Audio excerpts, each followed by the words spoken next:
The desert highway stretched on forever, a black ribbon under a bleeding sunset.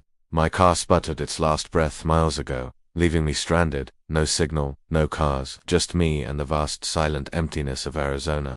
Then I saw a flickering neon sign, a lonely beacon in the twilight. Motel. It was old, probably half abandoned, but it was a roof over my head. The air around the place felt strangely still, heavy.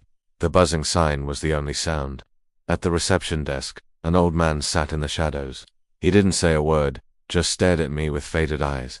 I asked for a room, and he slid a single, tarnished brass key across the counter. Room 9.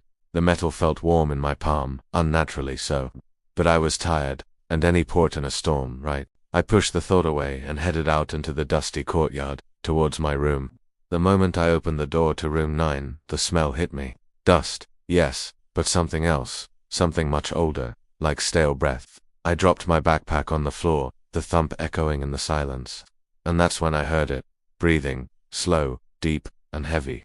It sounded like it was right behind my ear. I spun around, my heart hammering against my ribs. Nothing. The room was empty, just a bed, a small table, and a large ornate mirror on the wall. The thin curtains fluttered, but when I checked the window, it was sealed shut. There was no wind. Then I saw it. A mirror. It was vibrating, just a little, a faint shimmer across its surface, as if something on the other side was breathing against the glass. My own reflection looked pale, scared. Curiosity, or maybe stupidity, got the better of me. I stepped closer to the mirror, peering into its dusty depths. My breath fogged the surface. As it cleared, a different reflection stared back. It wasn't me. This face, it had no skin, it was just raw, pale muscle and sinew, and in the center of it, a single, wet, unblinking eye. It stared right into me, seeing every fear I'd ever had. And then, it blinked, a slow, deliberate motion. I stumbled back. I gasped, catching in my throat, as a chorus of whispers filled the room. They came from everywhere at once, slithering into my ears. You took my key. Suddenly, the single light bulb in the room flickered and died, plunging me into absolute darkness. The silence that followed was worse than the whispers. It was a thick, waiting silence. Then, a new sound. Scratching. It came from under the bed. A slow, dragging sound, like long nails on wood. It was getting closer. Fumbling in my pocket, I pulled out my phone and switched on the flashlight. The beam cut through the darkness, landing on the floor beside the bed. A hand was reaching out from underneath. Its skin was gray and stretched taut over the bones. The fingers were impossibly long, ending in yellowed, broken nails, and it was pointing directly at me. I screamed and scrambled for the door, yanking it open. But I wasn't in the motel courtyard anymore. The door opened into a long, impossible hallway that stretched into darkness. Doors lined both walls, identical copies repeating into infinity. The perspective was all wrong, making me dizzy. A cold fog snaked along the floor, and the whisper followed me, echoing down the corridor. You shouldn't have come here.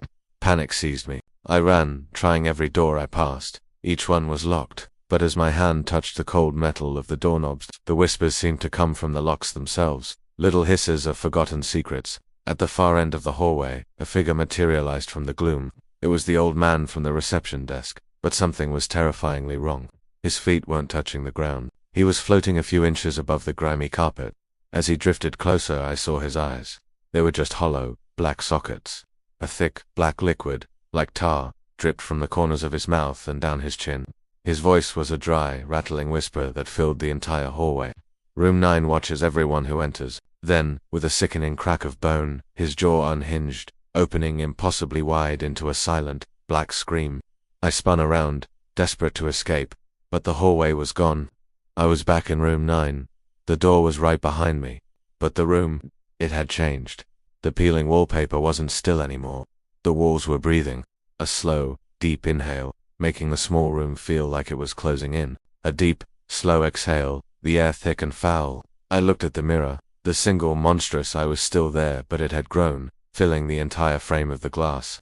Its wet surface reflecting my own terror. A final booming whisper shook the very foundations of the building, vibrating through my bones. You checked in, now you can't check out. With a deafening slam, the door behind me crashed shut, the lock clicking into place, and the room, once again, was dark.